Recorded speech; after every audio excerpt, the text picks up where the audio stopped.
à l'époque ku deful nii defoo dara nii lañ daan def di ko téye nii regardez c'était comme ça. oui dañ ko doon téye kenn daaw ko bàyyi noonu de noonu rek bàyyi ko noonu jamais de la vie il fallait tout attraper pour pouvoir danser le hip-hop. Ils sont là ce matin Awadi ak Degui on a une petite séquence souvenir quoi. mënoon nañu am programme mu 24 heures ci télé ou ci rajo à mettre du PBS c'est-à-dire ils sont pas n'importe qui. On a de la chance quand même. Parce que lu ñu mën ci wax moom mooy ces deux monuments quand même de la musique donc urbaine mooy li nga xamante ne mooy hip hop grâce à eux. Parce que tey booy xool li fi nekk ci Sénégal ñuy wax rap.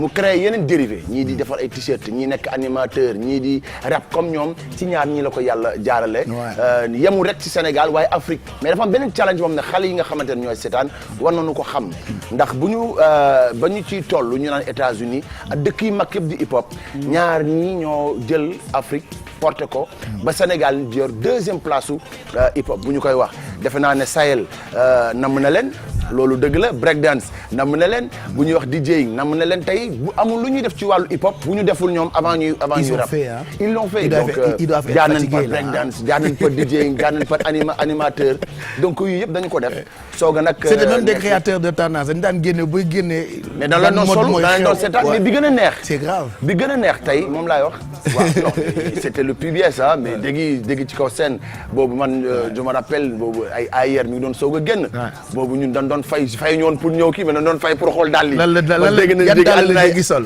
yan waaw yan la woon tout ça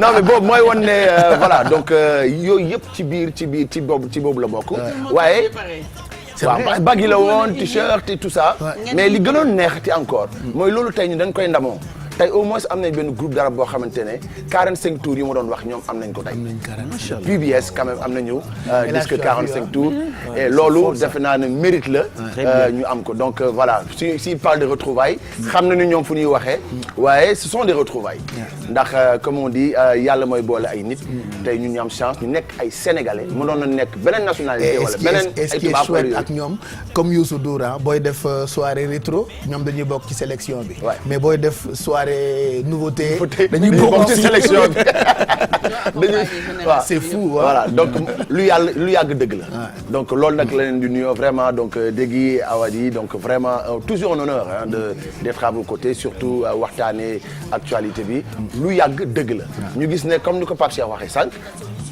tout le temps neen koy renouveler vous êtes toujours ensemble lu tax toujours terme retrouvaille bi lu tax terme bi di ñëw retrouvaille bi yéen ñaar la wala ñun ak yéen la ils ont oublié qu'ils doivent bu ñu nekkee ci plateau jël micro bi pour wax quoi. non parce que c'est des vieux maintenant. mais bon comme moom mooy mag su ma waxee damay jël quoi. Da koy boobu nga. waaw mag naa bàcc ci réew. waaw merci à vous merci c'est toujours un plaisir d'être ici. Franchement bon TFM kenn du ko seddal dara parce que ku ñëpp xamal loolu moom jarul nga koy seddal. Macha Allah. Et voilà quoi comme ni nga ko waxee retrouvailles bi quand on parle de retrouvailles c'est surtout avec vous. C'est surtout avec vous à travers la musique, c'est surtout avec vous à travers ce genre de plateau magnifique. Et c'est aussi des retrouvailles sur scène. Parce qu'un artiste, qu'est-ce qu'il a? C'est comme le peintre qui fait son tableau, il doit l'exposer. Donc notre musique, on doit l'exposer. Et comme on dit tout le temps, PBS c'est beaucoup plus fort que nous deux. tey jii nii par exemple Youssou Ndour dafa créé TFM mais moomatu ko. ok xëy na ci kayit yi ak yooyu mais tey jii nii bu ñu doon dete TFM du génn buntu këram. ndax gars yi dañ koy cote ay mbol deek lépp. voilà TFM c'est international. PBS c'est un peu la même chose. nous voilà quoi yàlla moo def mu affaire bi jaaree si ñun. mais ñëpp la ñuy teewal. c'est presque une religion PBS. voilà déet boobu bul tax gars yi ñëw fekk ñu fi ne ñu moi je gère. non gars yi ñëw kafir haram kafir wóoru. Voilà quoi donc PBS ça appartient au patrimoine. PBS c'est pas à nous c'est à vous c'est à l'Afrique c'est au monde entier quoi. biographie discographie mënutuñ ko wax parce que buñ ko doon duñ fi jógee exactement mais 2020 album bi nga xamante ne Sénégalais yi namm nañu ko ci PBS quand on parle de PBS album la nit ñi di wax donc là vous êtes venu avec un single fort à quand l'album bi nga xamante ne yéen a koy préparé et quelles sont les couleurs parce que souvent tàmmal ngeen ñu le PBS. Quand on entend le son, même sans vous voir, on sait que ça c'est du PBS. Non, donc là, merci de me tendre cette perche parce que vous saviez aujourd'hui à mon un rassemblement à la place de l'Obélisque. Donc les autorités se sont débrouillées pour qu'on puisse pas la faire. Et je le dis en n'étant pas du tout content. Donc on le fera le 23 prochain parce que on n'a pas demandé à temps. Donc il y aura un gros sitting à la place de l'Obélisque pour que les artistes me liguent. Moi rappeur, moi malakman.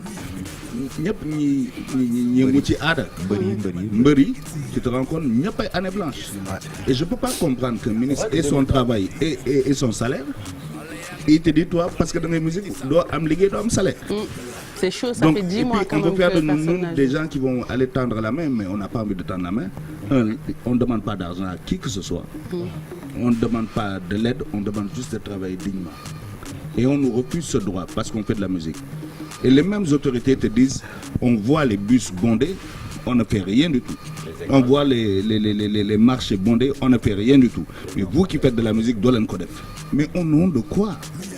Est-ce que la musique transmet le coronavirus? Non, mais en plus, il faut non, j'ai l'impression que nenañ mën nga toog ci restaurant lekk. Depuis quand mais on kenn n'a ba pas tëgg musique xanaa musique day joxe corona. Un an, non, mais pas joué. xam nga les mêmes autorités. Pourtant, ça n'a pas stoppé la deuxième vague. C'est vrai. Pourtant, ñun joué wuñu de. deuxième vague li gën a grave man je connais des gens yoo xamante ne dañu am ay milieux yoo xamante ne restaurant café de même diffusion de musique apparemment dañ leen ko tere. Ah ouais. Donc boo déglu musique da ngay corona. Mais kan moo war a trouver la solution? Est-ce que c'est le ministre ou bien c'est à vous? C'est tout le monde. Encore une fois, on dit que deuxième vague, sûrement amna. On ne dit pas que amul. Mais il faut qu'on trouve une manière de vivre avec ça, pas de mourir à cause du Covid. Et dès le départ, vous étiez les premiers UJOK pour sensibiliser. Et puis on a des se solutions. rappelle de ça. Vous avez chanté, vous avez passé des messages dès le départ. Il y a une conscient. Nous donne jouer, moi, am 100 personnes. Nous, on est prêt à jouer, moi, 25 personnes. Vous gagnez rien. Il y a des instrumentistes, ils ont vendu leurs instruments pour me faire dépenser. Pour me faire l'oise. Et il n'y a pas que les musiciens. Parce que quand on parle de spectacle, il y a des ingénieurs. Il y a beaucoup de gens qui sont derrière. Tous ces gens-là sont au chômage. Pourquoi? Parce que bon, voilà, je crois que c'est une autre façon de genre de débat de musique tey la gën a haram quoi. Parce que comme déjà ñu ngi doon musique dafa haram, loolu mooy musique tey la gën a haram. Non. ñun ñoo njëkk a jóg bàyyi suñu lépp def vidéo grand bi ñëw jàpp si Youssou ñëw jàpp si ñu sensibiliser parce qu'on sait que c'est notre rôle. C'est comme si dañ leen di stigmatiser. Dañ ñu stigmatiser. Et pourquoi à chaque fois on nous dit vous êtes la voix du peuple. Et maintenant où on peut parler, on nous dit non. Vous êtes l'opium du peuple. Non, vous êtes l'arsenic du peuple. C'est deux vieux fous. Hein. Non, mais c'est vrai. Non, je veux dire que Pape Cheikh. Mais les fous n'ont que des droits, ils n'ont pas de devoirs.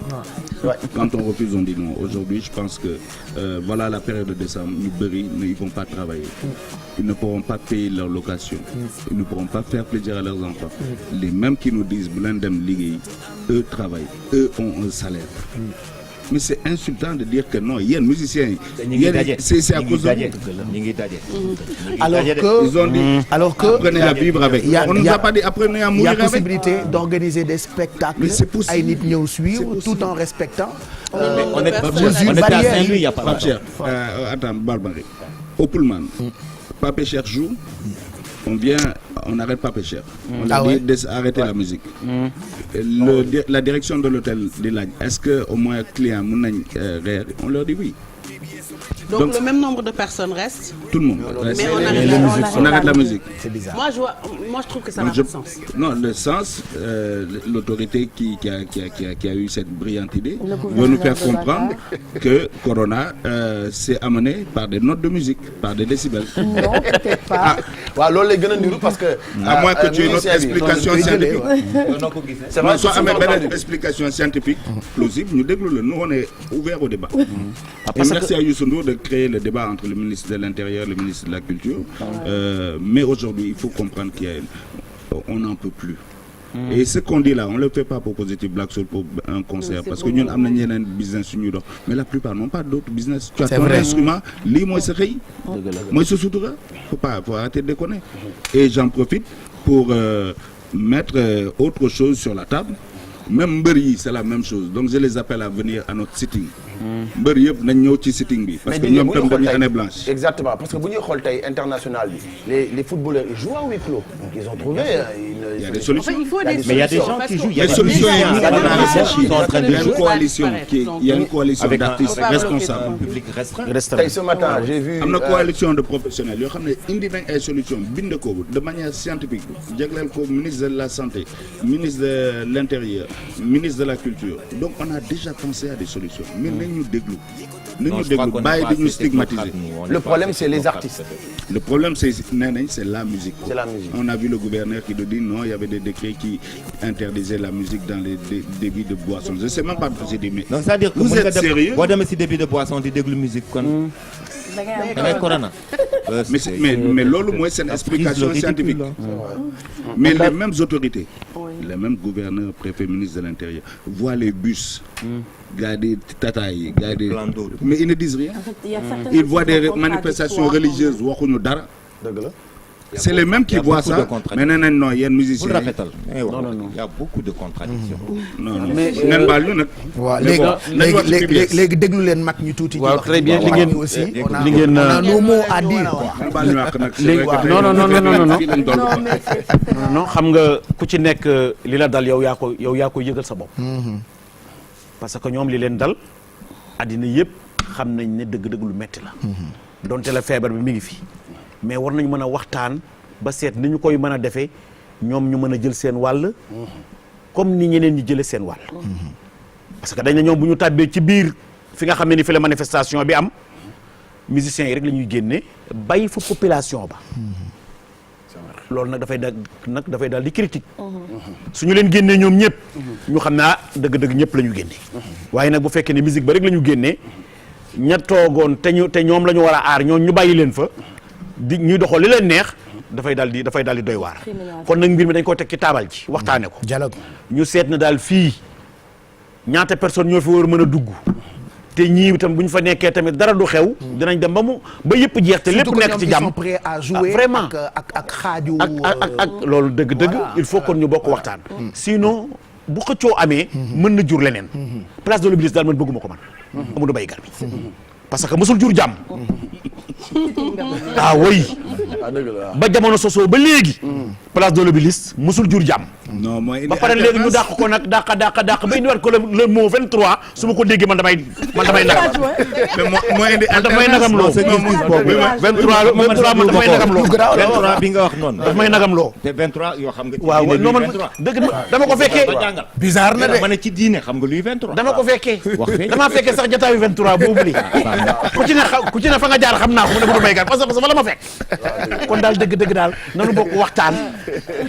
le chiffre 23 revient. man daal bëgguma 23 daal. on va calmer les ardeurs en tout cas. alors mën na seetaan clip bi. j'aimerais juste avant ñu seetaan clip bi que Sophie quand même toggal ñu soulager wu tuuti parce qu'actuellement tension bi dafa xaw a mag ci waykat yi artistes yi musiciens yi voilà au calme oui c'est sûr mais parallèlement ça fait mal de am sa activité mu lay dundal ñu arrêté ko lu ëpp 1 an am na ci ñoo xamante ni mën nañu ñaan am na ñu mënul ñaan. ñun lu ñuy laaj mooy su dee dañuy arrêter le travail des musiciens. Que les mêmes autorités, eux aussi n'ont qu'à arrêter de travailler et de percevoir un salaire pendant 10 mois. Et si tout le monde arrête de travailler et de percevoir un salaire, nous aussi on va faire comme tout le monde. Voilà. On doit être égaux devant le Covid. Voilà donc Awadi Déguiti leur actualité mooy lu yàgg dëgg la c'est un lancement d'album enfin album bu ñuy annoncé la pour 2021 avant